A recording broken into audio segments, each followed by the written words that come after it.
அன்பானவர்களுக்கு வணக்கம்.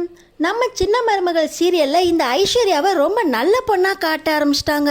ஐஸ்வர்யா மீனாட்சியை காப்பாத்தினதுனால ஐஸ்வர்யா பண்ண மொள்ளமாரித்தனம் எல்லாமே இப்போ அவங்க கண்ணுக்கே தெரிய மாட்டேங்குது. நம்ம தமிழ் வீட்டை விட்டு போறதுக்கு முக்கிய காரணமா இருந்தது இந்த ஐஸ்வர்யா செல்லப்பாண்டிக்கு தமிழோட குரல்ல ஜென்னிக்கும் சக்திக்கும் ஃபோன் பண்ணி வைங்கன்னு சொன்னது. ஆனா நம்ம சேதுவை இந்த ஐஸ்வர்யா கல்யாணம் பண்ணதுக்கப்புறம் ரொம்ப நல்ல பொண்ணா மாறிக்கிட்டு ஈஸ்வரி சித்ராவோட சேராம சேது மனசுல இடம் பிடிக்கிறதுக்காக குழந்தைங்கன்னா என்னை ரொம்ப பிடிக்கும் அப்படின்னு 2 குழந்தைங்களுமே குளிப்பாட்டுறது, டயப்பர் மாட்டுறது, மருந்து கொடுக்கறது அப்படின்னு எல்லா வேலையுமே பார்த்து பார்த்து செய்கிறாங்க. அதனால அவங்க செஞ்ச தப்பு எல்லாமே இப்போ மறைஞ்சு போன மாதிரி ஆயிப்போச்சு. அவங்க செய்கிற நல்லது மட்டும்தான் இப்போ எல்லார் கண்ணுக்கும் படுது. இந்த ஐஸ்வர்யா செஞ்ச தப்பெல்லாம் எப்போ வெளியே வரப்போகுது? நம்ம தமிழ் வீட்டை விட்டு போகிறதுக்கே காரணமாக இருந்தது இந்த ஐஸ்வர்யா பண்ண மொள்ளமாரி வேலை தான். ஆனால் இந்த ஐஸ்வர்யா இப்போ குழந்தைய காப்பாற்றினதுனால எல்லாருக்குமே நல்லவளா தெரியுறாங்க. இந்த ஐஸ்வர்யா நல்லவளா கெட்டவளா இந்த விஷயம் எல்லாருக்கும் எப்போ புரியும்? நம்ம தமிழ் வீட்டை விட்டு வெளியே போகிறதுக்கே காரணமாக இருந்தவ இந்த ஐஸ்வர்யா தான். ஆனால் இப்போ நல்லவளா மாறினா மட்டும் ஐஸ்வர்யா நல்லவளா ஆயிடுவாளா? ஐஸ்வர்யாவை யாருமே ஏற்றுக்கவே கூடாது.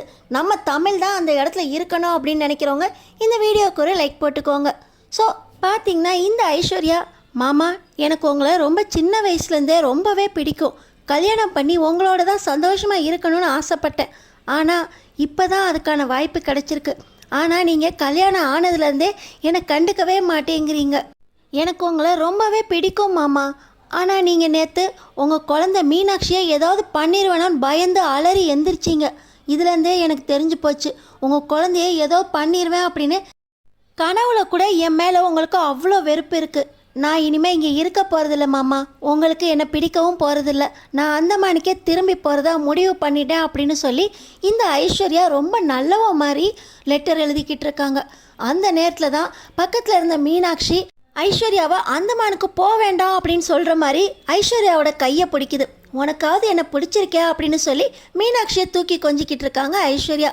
இந்த நேரத்தில் மோகனா, மலரு எனக்கு கொஞ்சம் வேலை இருக்குது, இன்னைக்கு மீனாட்சியை கொண்டு போய் கொஞ்சம் வெயிலில் போட்டினா உடம்புக்கு ரொம்ப நல்லதா, கொஞ்ச நேரம் வெயிலில் போட்டு மீனாட்சியை பார்த்துக்கிறியா, நான் இந்த வேலையை மட்டும் முடிச்சுட்டு வந்துடுறேன் அப்படின்னு சொல்கிறாங்க. நம்ம மலரும் பார்த்திங்கன்னா குழந்தைய கொண்டு போய் கிணத்து பக்கம் போட்டுட்டு பக்கத்தில் உட்காந்து கொஞ்சிக்கிட்டு இருக்கும்போது காயப்பட்டிருந்த துணி கீழே விழுந்துருச்சு அப்படின்னு இப்போ மலர் எந்திரிச்சு போயிடுறாங்க. அந்த நேரம் தான் தரையில் போட்டிருக்கிற மீனாட்சி பக்கத்தில் ஒரு செந்தேல் விஷத்தேல் ஒன்று பக்கத்தில் வந்து துண்டில் ஏறிடுது. இந்த நேரத்தில் மீனாட்சி யார் இப்படி தரையில் போட்டது, வெயிலில் காட்டுறேன் அப்படின்னு சொல்லி 12 வெயில் மொட்டை வெயிலில் கொண்டு வந்து கூட போட்டுருவீங்க நீங்கள். அப்படி ஒன்று நீங்கள் வெயிலில் காட்ட வேண்டாம், பக்கத்துலேயே உட்காந்து பார்த்துக்க வேண்டாமா அப்படின்னு சேது தேல் எரிச்சு பார்த்தீங்களா துண்டு, அந்த துண்டோட சேர்த்து மீனாட்சி குழந்தைய தூக்குறாரு. அந்த தேல் துண்டில் தான் இருக்குது. இந்த நேரத்தில் தான் ஐஸ்வர்யா பார்த்தீங்கன்னா மீனாட்சி எங்க அப்படின்னு குழந்தைய தேடி வராங்க. அப்போ அந்த தேல் ஐஸ்வர்யாவோட கண்ணில் பட்டுருது. அந்த தேலை பார்த்தோன்னே மாமா துண்டில் தேல் இருக்கு அப்படின்னு சொல்லி சேதுவை தள்ளி விட, சேது பார்த்தீங்கன்னா தையில இருந்த குழந்தைய கருப்பநாட்டை மாட்டிட்டு அவர் தடுமாறுறாரு.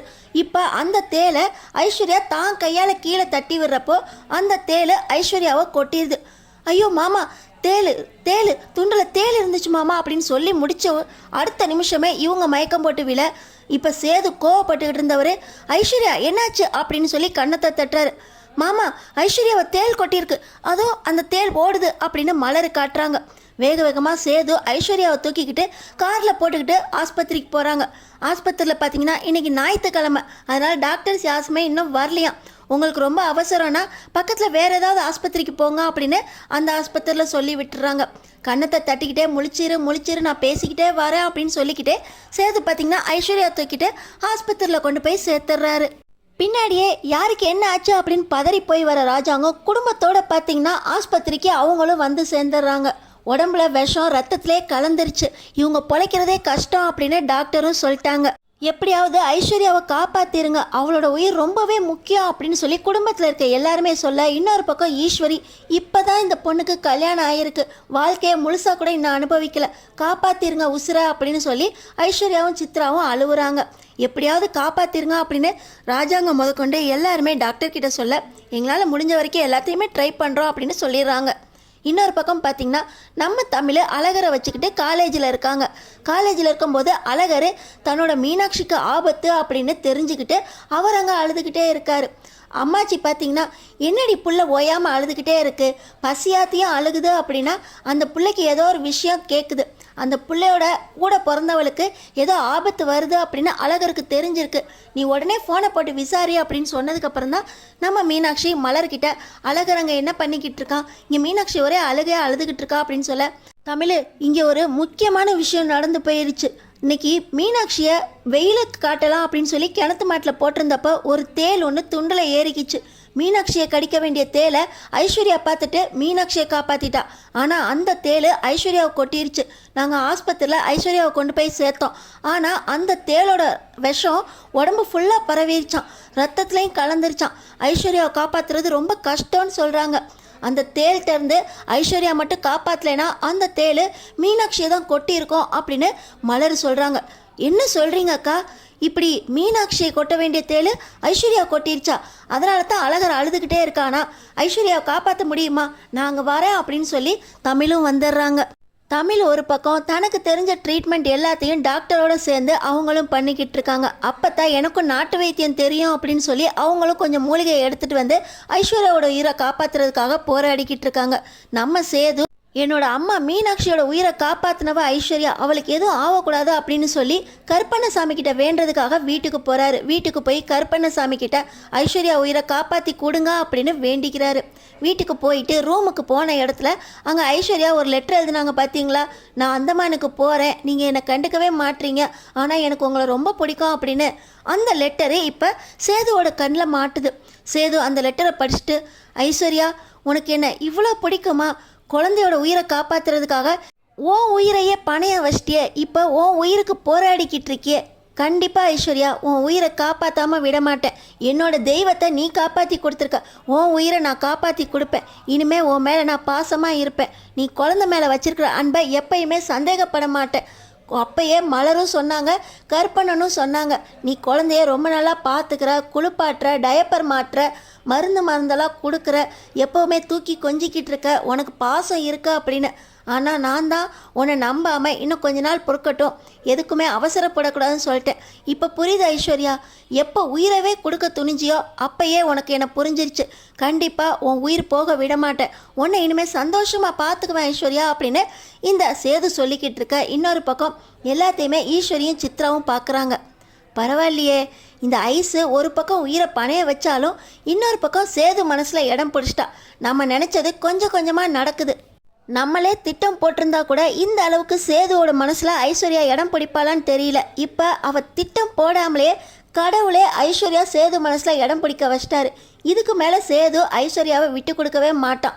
ஐஸுக்காக எதுவும் செய்கிறதுக்காக சேது துணிஞ்சிருவான்.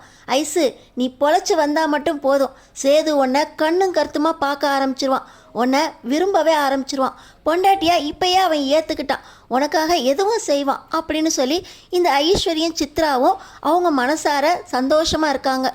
சேது பார்த்திங்கன்னா கருப்பண்ணசாமி கிட்ட வேண்டுதல் வச்சதோடு இல்லாமல் கண்டிப்பாக எப்பாடுப்பட்டாவது ஐசு உயிரை காப்பாற்றணும், ஐசோடு தான் இனிமேல் தன்னோட வாழ்க்கை, குழந்தை மேலே உயிரே வச்சிருக்க ஐஸ்வர்யாவுக்கு எதுவும் ஆகக்கூடாது அப்படின்னு சொல்லி வேக வேகமாக ஹாஸ்பிட்டலுக்கு ஓடுறாரு.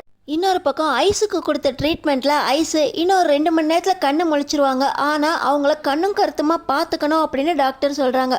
ஐயா கருப்பண்ணசாமி, வீட்டோட ஐஸ்வர்யாவை காப்பாற்றி கொடுத்துட்டப்பா அப்படின்னு வீட்டில் எல்லாருமே சந்தோஷப்படுறாங்க. குழந்தை உயிருக்காக ஐஸ்வர்யா தான் உயிரையே பணைய வச்சிருக்கா அப்படின்னு எல்லாருமே ஐஸ்வர்யா மேலே நல்ல எண்ணம் வருது. இன்னொரு பக்கம் தமிழ் தான் குழந்தைக்காக இப்படி உயிருக்கு போராடிட்டுறதுனால தமிழுக்கும் ஐஸ்வர்யாவை பிடிச்சி போயிடுது. ஆனால் ஐஸ்வர்யா சேதுவுக்காக என்னென்ன மொல்ல மாதிரித்தனம் பண்ணியிருக்காங்க அப்படிங்கிற விஷயம் மட்டும் நம்ம சேதுவுக்கு தெரிஞ்சால் கண்டிப்பாக ஐஸ்வர்யாவை ஏற்றுக்கவே மாட்டார், ஏற்றுக்கவும் கூடாது. ஏன்னா தமிழை வெளியே துரத்துனாதான் நம்ம அந்த இடத்துக்கு போக முடியும் அப்படின்னு ஈஸ்வரியும் சித்ராவும் போட்ட பிளானில் பெரிய உறுதுணையாக இருந்தது ஐஸ்வர்யா. ஐஸ்வர்யா தான் பார்த்தீங்கன்னா நம்ம தமிழோட குரலில் செல்லப்பாண்டிக்கு ஃபோன் பண்ணி சக்திக்கு கல்யாணம் பண்ணி வைக்க சொல்லி சொன்னாங்க. அவங்க சொன்னதை கேட்டு தான் செல்லப்பாண்டி 2 பேருக்குமே கல்யாணம் பண்ணி வச்சார். இந்த விஷயம் மட்டும் வெளியே வந்துச்சுன்னா, இந்த விஷயத்தினால தான் தமிழ் வெளியே போனாங்க அப்படிங்கிற விஷயம் மட்டும் நம்ம சேதுவுக்கு தெரிஞ்சிச்சுன்னா கண்டிப்பாக ஐஸ்வர்யாவை ஏற்றுக்கவே மாட்டார். ஆனால் நம்ம சேதுவுக்கு ஐஸ்வர்யா மீனாட்சி உயிரை காப்பாற்றினது பெருசாக தெரிய போகுதா, இல்லை தமிழுக்கு எதிராக ஐஸ்வர்யா பண்ண மொள்ளமானித்தனம் ஃபுல்லாக வெளியே வரப்போகுதா? அடுத்தடுத்து என்ன நடக்க போகுதுன்னு தெரிஞ்சுக்கிறதுக்கு நம்ம சேனலை சப்ஸ்கிரைப் பண்ணி தொடர்ந்து பாருங்கள்.